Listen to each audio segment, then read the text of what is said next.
Alexandra, is it okay to have debt in retirement? And I ask that question from the point of view of seniors being the fastest debt-growing group in the country. It's such an interesting question, and it really depends on whether you have a strategic purpose for that debt.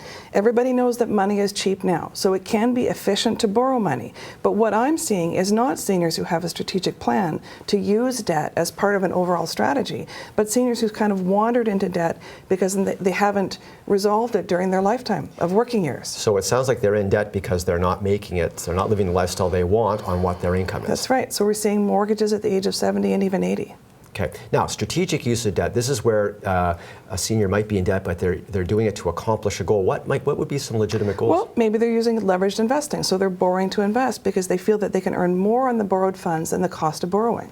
Okay, that strikes me as not something most seniors would really want to do, borrowing money to get into a stock market that goes up and down like a seesaw. But what other things? What about borrowing to give money to your kids? Well, it's kind of the warm hands inheritance. So you're giving some of your money to your children before it's part of an estate.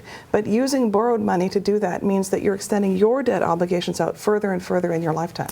Right, and you've also, in a way, you've lessened your own personal flexibility. Absolutely. Yeah. Okay. So I'm going to say the answer to this question: is it okay to have debt in retirement? Is a qualified no? Absolutely. Great. Thanks, Alexandra.